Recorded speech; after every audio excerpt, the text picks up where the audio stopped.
Welcome to Life in Full Expression with me, your host, Beth Wolfe. In this show, we will explore, elevate, expand, and learn how to live your best life. Have you ever wondered what it feels like to live your life in full expression or create an expansive vision for your future? Get ready to be energized to fully express yourself, discover your heart's clarity for dynamic direction in life decisions, and develop your unique capabilities so you are delivering your ever-increasing capacities into your world.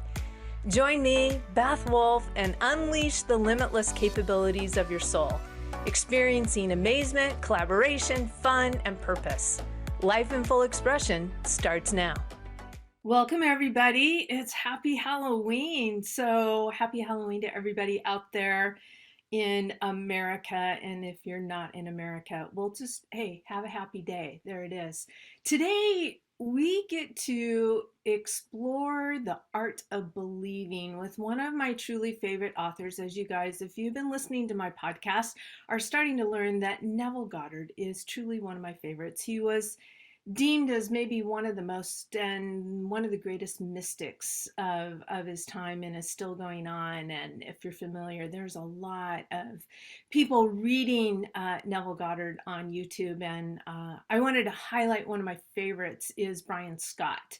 He has a YouTube channel that he reads Neville Goddard, and it's fantastic. So if you want to hear the entire text and books and lectures of Neville Goddard, I do some on my YouTube, and Brian has amazing. So today we're going to tap into prayer. Okay, yeah, big deal, Beth, prayer. The art of believing. Well, I grew up in the Pacific Northwest and was introduced to Christianity from, kind of the Baptist Protestant type aspect. And I was always taught that prayer was really about asking for something outside of yourself, as well as it had to do with kind of begging and pleading when things weren't going well. Well, Neville just rocked that education and that impression that I got from other people. So I want to read the back of one of his books that has a compilation of many of his, and I'll just kind of give you an idea of what Neville has about in the regards of prayer, the art of believing, and Christ Jesus. So this is from one of his other books called The Awakened Imagination and the Search. And he says, through imagination, we disarm and transform the violence of the world. Our most intimate as well as our most casual relationships become imaginative as we awaken to the mystery hid from the ages, that Christ in us is our imagination. We then realize that only as we live by imagination can we truly be said to live at all. Now, I had never heard in my upbringing that Christ was my own imagination. So it really brought me to a level of curiosity. I'm like, this is really interesting. I've never heard this perspective. And I started reading about Neville Goddard about 6 years ago.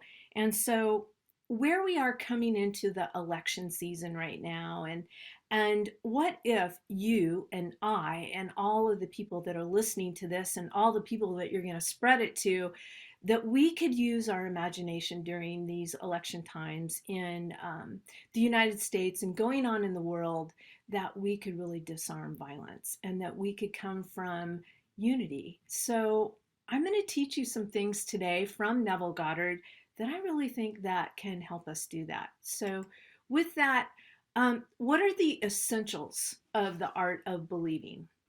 Well, according to Neville and his book here, it's really about your controlled imagination, that it requires tranquility and peace of mind.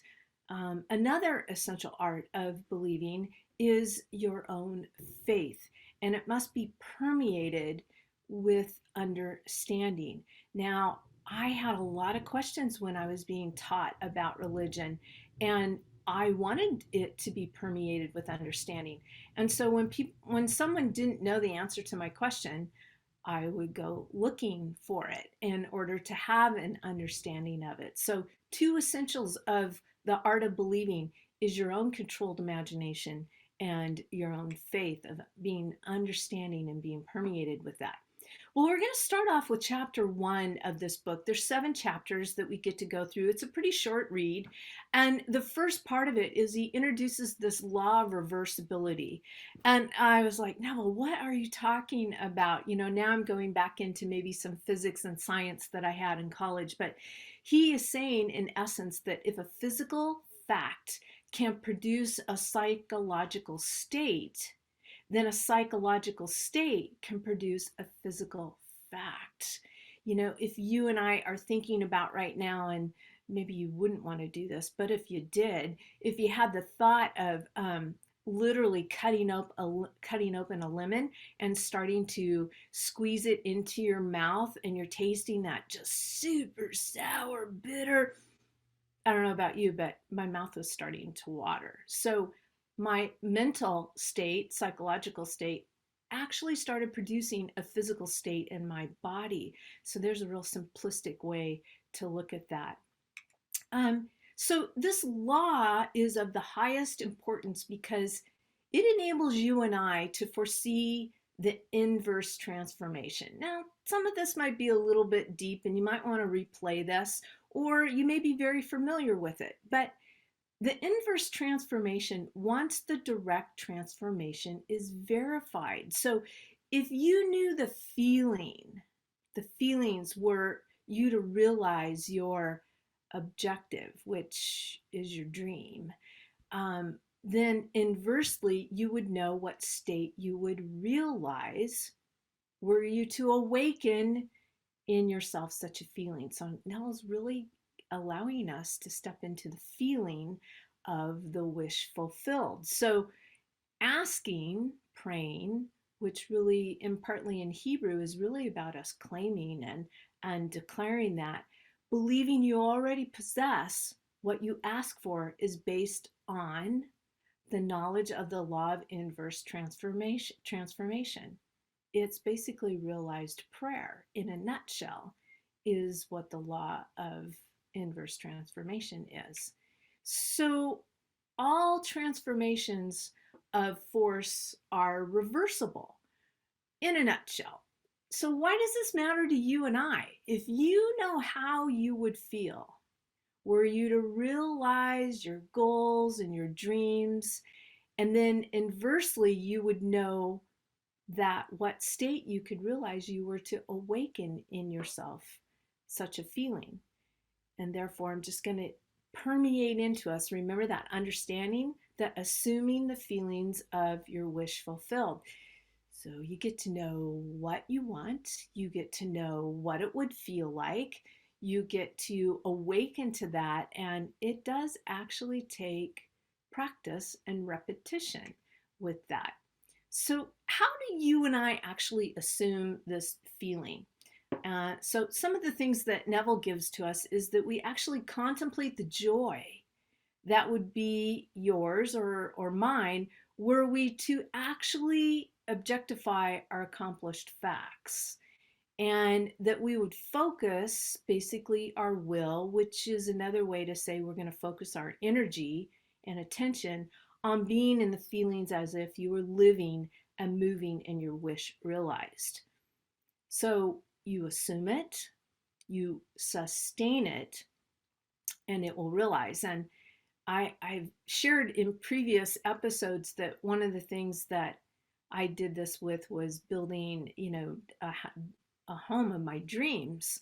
I literally would allow my imagination to walk through the house and feel it and be basically in the rooms. I would know what colors the walls are, what kind of wood's on the floor, what the counters would look like, what kind of appliances. And you're like, oh my goodness, Beth, that's a lot of detail. Yet within 7 years, I was in that house.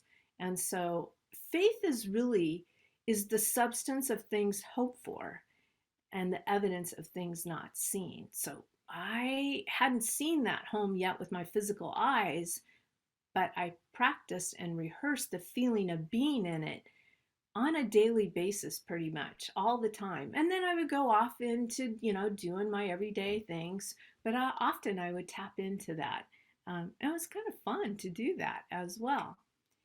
So, one of the phrases that I like to come up with is be the artist of your alchemy and live in full expression. In the effect, in a nutshell, can be produced by the cause, then inversely, the effect can be produced by the cause. So here we are. Therefore, what things you desire, why you ask, believe that you have received them and you shall have them. When I speak with clients or future clients, they go, well, what is it really that you do as a life coach, Beth? And I'm like, well, really, I help people bring what's invisible to the visible. And all of us have this artistry and alchemy of life and adventures. And some of it is still in the invisible realm. And it's really fun to help people bring it visible. So now we move into a little bit of chapter 2 on, he deems this, Neville does, on dual nature of consciousness. Well, what is that? A clear concept of this dual nature must be the basis of all true prayer. So let's unpack this dual consciousness a little bit. It comes out in 2 parts. So the first part is consciousness. And that's what we know now, what we're aware of at this time. And then the other part of this dual nature of consciousness is our subconscious. And probably if you're listening to this episode, you may be very familiar with these 2 aspects of consciousness. And in review, or if it's new to you, our subconscious is truly what we are. The cause of our voluntary actions. It lies below the sphere of objective consciousness, and it is greater than the conscious. And one of the ways that it's put forth as wisdom coming from the Bible, which Neville references a lot, is I and my Father are one, but my Father is greater than I. Now, for a long time, I was like, I don't understand that. And remember, faith is about being permeated with understanding. So from Neville's perspective, and what he's sharing with us here, is that the Father represents the subconscious and the I represents the conscious. And so really our subconscious is the greater. So we want to be allowing to permeate down into that subconscious what we would really love. I quoted that. So let's look a little bit about the subconscious. Is that which everything is known, everything is possible, everything goes, from which everything comes, which belongs to all, to which all have access. Wow, that is definitely a wow. That the subconscious is almost like you're surrounded by the ultimate creativity source. Like there's no limits at all, and we can permeate into that. So the power of our subconscious, assumptions. Here's a little quote. Whatever we plant in our subconscious mind and nourish, that's a key point, and nourish with repetition and emotion will one day become a reality. And I definitely did that with my home. I nourished it with repetition and emotion on a daily basis. So what does the subconscious influence? Since it's such a big part of us, it's going to influence our behavior. It's also going to influence our patterns of our objective existence, like our everyday doings. And the power to, here's another statement that Neville pulls out of the Bible of wisdom. He says that let us make man, meaning objective manifestations, in our image after our likeness. He's talking about our imagination. What we imagine on a consistent basis with repetition and emotion is going to objectify in our life. And basically, it releases and awakens the treasure house of eternity if we want that, but we need to know what we want so that we're basically pressing into the subconscious in a repetitious and emotional way. So, what unlocks this infinite storehouse that I just mentioned that Neville said? It really comes down to change your assumptions and you're going to change your expression through basically the art of believing. So the subconscious reasons deductively. It's never concerned with the senses. Interesting. Rather, the assumption of the correctness of the premise. So, in other words, the subconscious really doesn't, it's just a piece of clay that you're impressing your thoughts and emotions on a daily basis. And it's going to create that form from that. So, the subconscious is suggested into accepting your wish fulfilled. And the subjective mind is diffused consciousness. Our thoughts and feelings fused together are our beliefs. And our beliefs basically impress the modifications. So I want to read this short paragraph out of the book, The Art of Believing, and then we'll go to a short break after that. But here we go. Let's listen to a little bit of what Neville has to say about this. The conscious mind reasons inductively from observation, experience, and education. Now, you guys and I, that's basically what American culture school is that we are taught to reason inductively. We're taught to observe and experience and be educated. It therefore finds it difficult to believe what the five senses and inductive reason deny. The subconscious reasons, as I mentioned earlier, deductively, and is never concerned with the truth or the falsity of the premise, but proceeds on the assumption of the correctness of the premise and objectifies results which are consistent with the premise. Now, this distinction must be clearly seen by all who would master the art of praying. No true grasp of the science of prayer can really be obtained until the laws governing the dual nature of consciousness, conscious and subconscious, are understood and the importance of the subconscious realized. Now, there is a lot there and to unpack, but in a nutshell, we have our conscious brain and we have our subconscious, and there is a lot of power in what we are emotionalizing and feeling on a regular basis. Basically, how we talk to ourselves, which we're going to dive into. Chapter 3, we're going to come back after this short break, and we're going to talk more about imagination and faith. So right after this break, I'll be right back.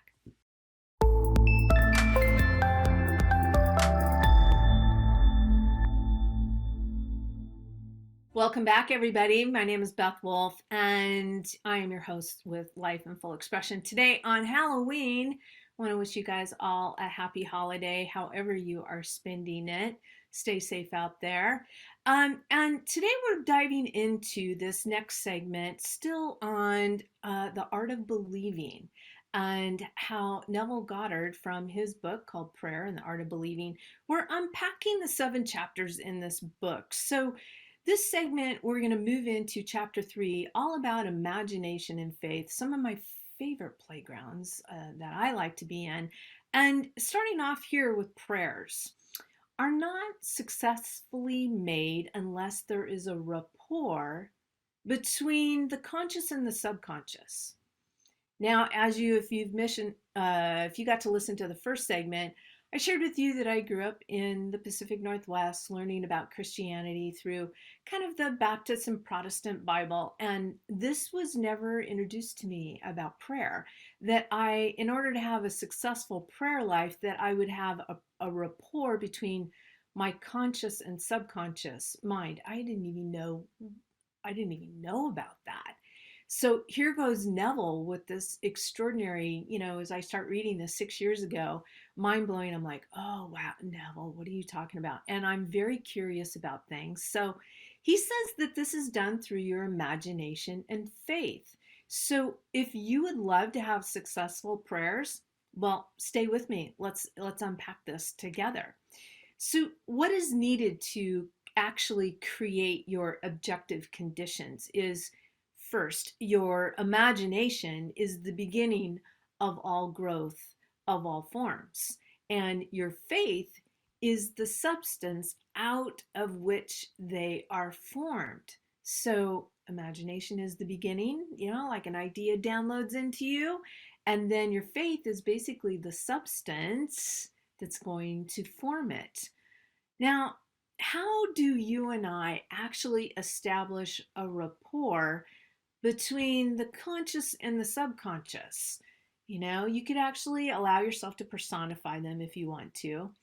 And he begins by telling us that we want to actually call the subject mentally. And we want to focus our attention, focus our energy. And then I find this third one kind of fun. He actually says shout, mentally shout inside your head to the name of maybe the person you would like to attract attention to. So in this particular text, he's actually talking about usually you're praying not only for yourself, but you're praying for somebody, right? There's people that go, hey, would you pray for me? So he's basically telling us to shout mentally inside our head for that person. Let's say that her name is Kathy, and you're like, hey, Kathy. But I'm not actually saying it loud, it's mentally in my head. And we imagine I imagine in my head that Kathy is actually hearing me and that I actually hear her voice. So this is all done in your imagination. And then you represent to her yourself inwardly of what you would desire. So let's say that she has some kind of disease and you're saying to Kathy and she goes, hey, what, Beth? And I'm like, it is so great to see you in vibrant health right now. I mean, just what was it? A month ago, you could barely walk on your leg. And now look at you. You can walk miles. You're just no pain at all.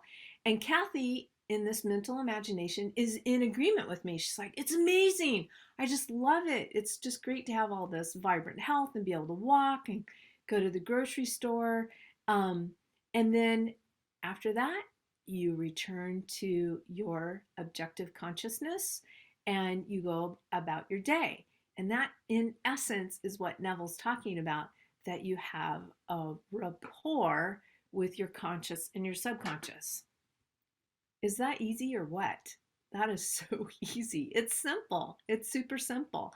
Well, I wanted to read a little bit more of his words out of his book. A little bit of old English Bible coming out here, so hang in there with me. He says that, he's quoting here, thou shalt decree a thing, and it shall be established unto thee. It is not a strong will that sends the subjective word on its mission so much as it is clear thinking and feeling the truth of the state affirmed. So you notice when I was talking about Kathy and I put emotion with it, we were both really excited in my mental image that she was in vibrant health. Neville goes on to say, when belief and will are in conflict, belief inevitably wins. Not by might nor by power, but by my spirit, saith the Lord of hosts. There's a really cool song I used to listen to all the time about that. Not by might nor by power, but by my spirit. Literally, the imagination is being basically represented by the spirit that you are sending it forth. So it is not what you want that you attract. You attract what you believe to be true. Therefore, get into the spirit of these mental conversations and give them the same degree of reality that you would a telephone conversation or a FaceTime conversation. It doesn't say that in here, but I thought I'd add it. If thou canst believe, all things are possible to him that believeth. Therefore I say unto you, what things soever you desire, when you pray, believe that you receive them, and you shall receive them. The acceptance of the end wills the means, and the wisest reflection could not devise more effective means than those which are willed by the acceptance of the end. Mentally talk to your friends as though your desires for them were already realized. So that, in Neville's words and from wisdom of the Bible, that's what he's talking about, is we are using our imagination and our faith of assuming the wish fulfilled, that these are already occurring. Pretty cool, huh? Very simple. That is how you establish that rapport. So the subconscious mind is the universal conductor. Did you guys know that we were a conductor? And the operator modifies with his or her thoughts and feelings. You and I are the operators. Visible states are either the vibratory effects. Now, this is a little bit of, science, but hang in there. You got this. I believe you completely understand this. Visible states are either the vibratory effects of subconscious vibrations within you, or they are vibratory causes of the corresponding vibrations with you. So we got a little bit of cause and effect here. A disciplined person, which let's just put out there that we all are, all right? I see it. It's amazing how disciplined you are in the areas of your life that you love. And so a disciplined person never permits them to be causes unless they awaken in themselves the desirable states of consciousness. Do you see the incredible power that lies within us with our imagination? So a little bit more reading here from Neville on the knowledge of the law of reversibility is down here on page 186. He says, with knowledge of the law of reversibility, which is that cause and effect, the disciplined man transforms his or her world by imagining and feeling only what is lovely and of good report. We're going to find out why that's so important that we focus on those kind of things. The beautiful idea he or she awakens within himself or herself shall not fail to arouse its affinity in others.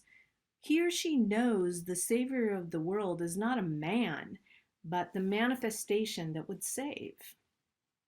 The sick man's Savior is health. The hungry man's is food, and the thirsty man's Savior is water.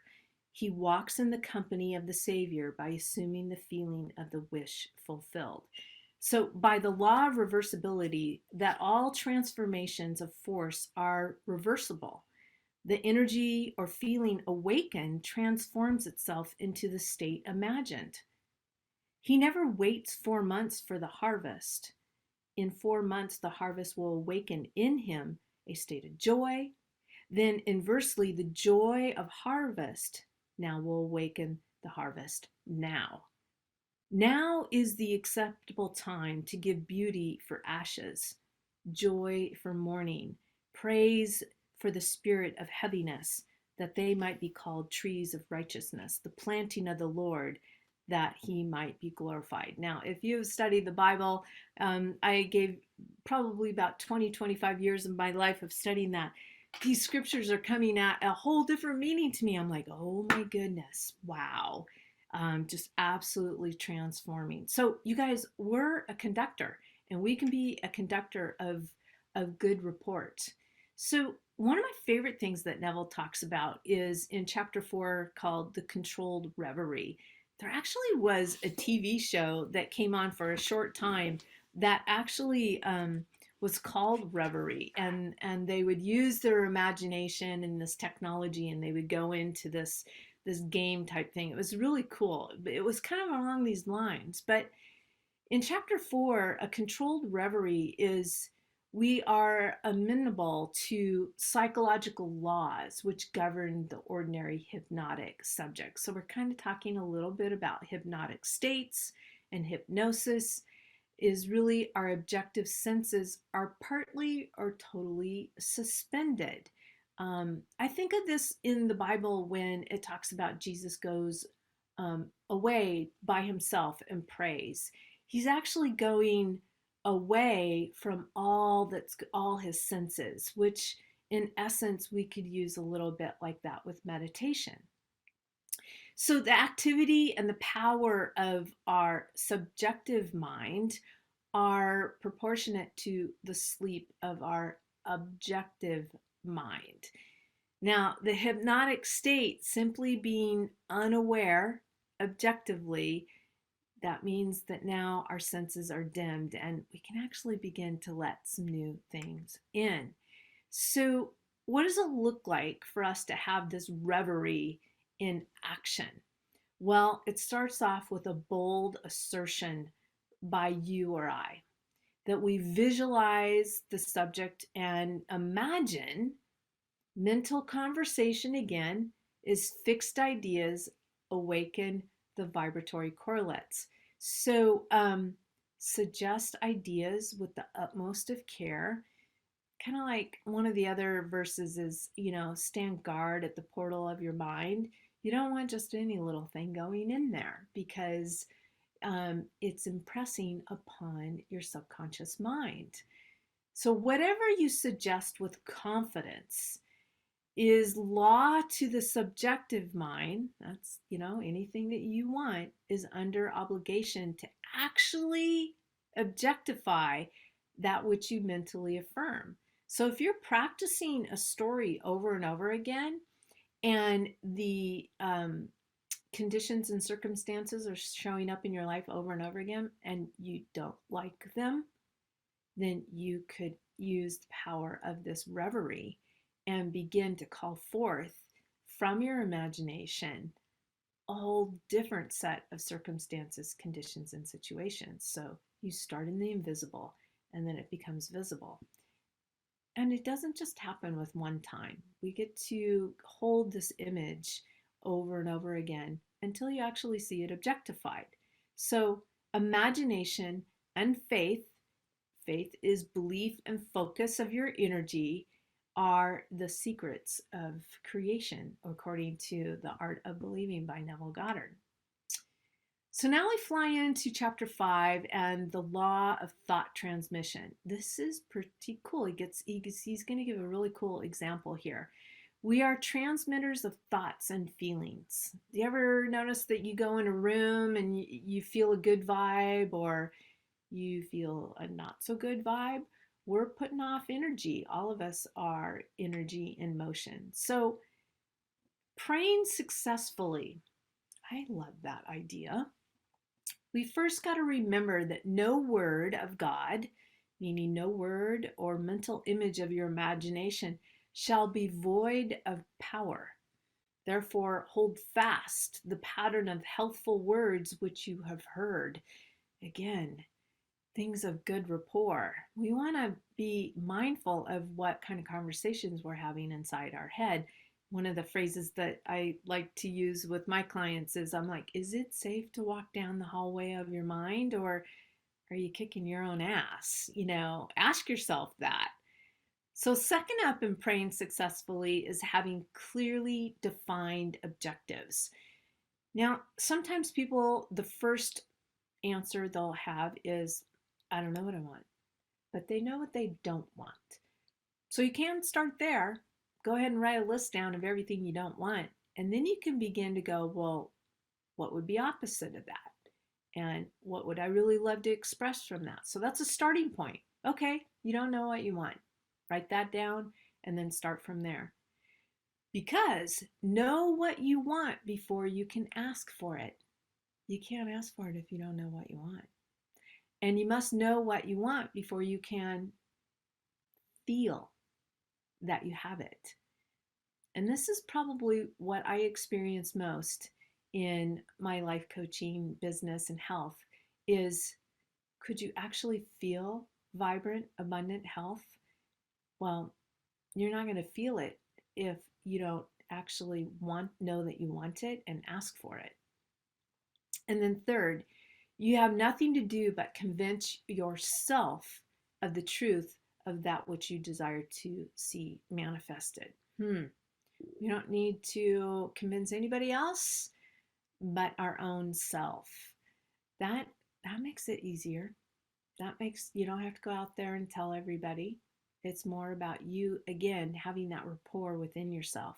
So when you emerge from prayer, meaning when you emerge from having that rapport and the feeling of your fulfilled desire, this is kind of cool what comes next. Neville says that you no longer seek, for you have. I'm like, oh, Neville, that's good. That's so good, because I was so taught that even I would just keep asking. Please give me this, God. Please give me that. Oh, I would love to have health. Now, one of the things that I asked for years is I was modeled a certain kind of parenting style that I really didn't love. It was a little bit volatile and angry. And so I was always asking for my anger to be extinguished. Well, I didn't know about how to pray successfully. So, knowing the laws of the universe now, guess what happened?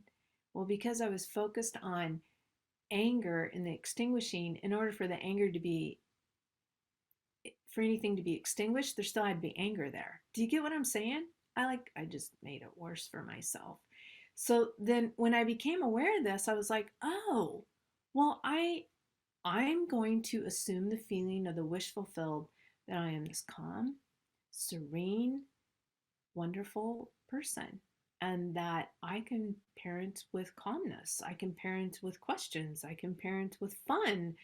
And lo and behold, that began to happen in my life and still continues to build. So, subconsciously assuming the reality of the state of being you sought by the law of reversibility, that cause and effect, your subconscious must objectify that which you're affirming in that rapport. It must happen. And you stay in faith because you're permeated with understanding of this law of reversibility. You keep having a rapport with it, it will objectify. You don't have to beg. I was like, oh, this is so cool. So to transmit a force, you get to be a conductor. Now, Neville explains the principle of a photophone. We're going back in history now, or the transmission of the voice by light to help us understand thought transmission. He says that a ray of light reflected by a mirror and then projected to a receiver at a distant point. Well, the back of the mirror is a mouthpiece.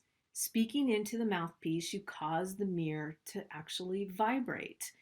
And vibrating mirror modifies the light reflected on it. Kind of cool, huh? Learn a little science here. Modified light has your speech to carry, not as speech, but now it's transformed from a sound to a mechanical correlate. So causing really the disc to vibrate according to the modification it undergoes, reproducing a voice. So Neville's just giving us a little basic science of what's going on there. So your consciousness is light reflected on the mirror of your mind and projected into space. We're a projector, we're a conductor, we're transmitting thoughts and feelings. We are basically energy. So consciousness, light, mirror, mind, projection. Mentally speaking to the subjective image in your mind causes the mirror of your mind to vibrate. And your vibrating mind modifies the light of consciousness reflected on it. Now, that modified light of consciousness reaches the one toward who it is directed and impinges on the mirror, basically, of her mind. So we're talking about here really that if you are sending a particular mental state of beingness, like I was talking about Kathy as an example in here, that I am actually using my mind to project that mechanical vibration. And it causes her mind to vibrate according to the modification it undergoes. Now, that person can choose to receive that or not. and reproducing in her what was mentally affirmed by me on sending Kathy, great health. So then this is where Neville brings up the phrase, another wisdom phrase from the Bible of, I am the light of the world. I'm like, that is amazing. I am the knowledge that I exist, is a light by means of which what passes in your mind is rendered visible. So couple two elements here, memory and perception. So your memory, my memory, is the ability to mentally see what is objectively present. And it proves that your mind is a mirror, so sensitive a mirror that it can reflect a thought. And the perception of an image in memory in no way differs as a visual act from the perception of your image in a mirror.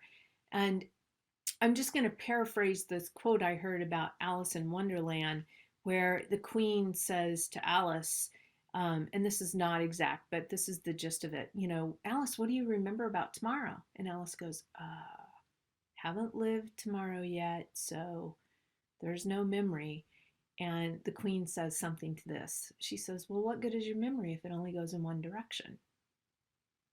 So we're seeing that us, by being the light of the world, that our memory is not just about what we lived in the past, but almost a precognition memory of what we're putting out there and projecting for ourselves. So your subjective words, your subconscious assumptions actually awaken what is affirming in you. So your beliefs, fixed attitudes of mind, constantly modifying your consciousness as it is reflected on the mirror of your mind. Basically, your consciousness modifies your beliefs and objectifies itself into the conditions of the world. So again, if you are having circumstances, conditions, and situations in your world that you don't love, or you do love, in essence, we're the cause. You're the cause of your conditions, and I'm the cause of my conditions. Yes, there are bigger worldly conditions going on, yet just imagine if we all had good tidings and good rapport that was going on. Wow, what a transformation we could have for our world. So whatever state has your attention holds your life. Let me say that again. Whatever state of beingness, your feelings and your thoughts has your attention, basically holds your life. If you remember a state of being, it will return that condition. That's why you want to be mindful about, are you retelling a story that you're choosing to remember, but you do not like the outcome of it? If that's the case, you probably don't want to tell that story again. I have clients that will tell the story over and over and over again, and I have an imaginary pause button. I'm like, let's just pause. Let's just pause that story. Do you want to keep having the circumstances and conditions from that story? And they're like, no. I go, well, then let's tell a new story. So I want to read a little bit more from Neville's book, and let me find the page here real quick as I put my glasses on for us all. And this is again about the law and thought of transmission. And here he says that nothing can be added to man, for the whole of creation is already perfected in him. Whoa. The kingdom of heaven is within you. Man can receive nothing except it be given him from heaven. Heaven is your subconsciousness. And I found this really interesting. I mean, I'm very curious about it. I'm in process of learning like you are. But he says, not even a sunburn is given from without. The rays without only awaken corresponding rays within. Were the burning rays not contained within man, all the concentrated rays in the universe could not burn him. Were the tones of health not contained within the consciousness of the one whom they are affirmed, they could not be vibrated by the word which is sent. You do not really give to another, you resurrect that which is asleep within him. So as you and I are sending out words of healing and good rapport and good tidings, it's not necessarily anything that we are doing. It's that vibration that is actually awakening that very state of beingness that's already in them. And that's just so cool. So the damsel is not dead, but sleepeth. Death is merely a sleeping and forgetting. Age and decay are the sleep, not death, of youth and health. Recognition of a state vibrates or awakens it. So, what would you love to have awakened in you? Um, you cannot give what you don't have. Let's take a short break and we'll finish up this chapter. And I'm going to introduce to you in this transmission of what would you love to have so that you could be actually give not only to yourself, but your community and ultimately to the world. So let's take a break and I'll be right back after this.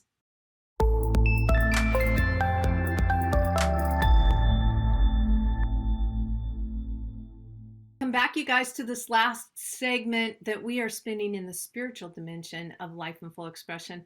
I'm your host, Beth Wolfe, and we're talking about The Art of Believing in a book written by Neville Goddard called Prayer, The Art of Believing. And in this last segment, I'm talking about you cannot give what you do not have. So, starting off, whatsoever things are lovely, whatsoever are of good report, if there be any virtue, and if there be any praise, think on these things. Now, that's from the book of Philippians, I believe, in the New Testament of the Bible. And I have read this scripture over and over and over and over again. And I was taught that it really had to do with you better not think bad thoughts because that's a sin. And I was like, okay, I better, it wasn't fun. Now, how Neville presents it, I'm like, this is fun because we are awakening our imagination and states of beingness that whatever's lovely, whatever's good, virtue is basically you and I living out our values, which is going to add, basically, we're assets to the world. That if there be anything of praise, there is a law of increase. So if we're praising, we're increasing that. We're not increasing the criticism. Think on these things. What if we had this going through this election season that, what if we were all thinking on things that were lovely, good report? And I'm not saying deny that there's challenges, but again, having this kind of energy and focus can really make a difference. So here we go. Never accept as true of others what you would not want to be true of you. To awaken a state within another, it must first be awake within you. So, man, if you see something you don't care for in someone else, you might just look in the mirror and go, is that awakened in me? And let's say it is.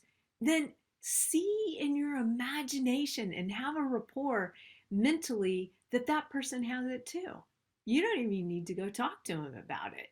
You can just send a beautiful, loving vibration towards them.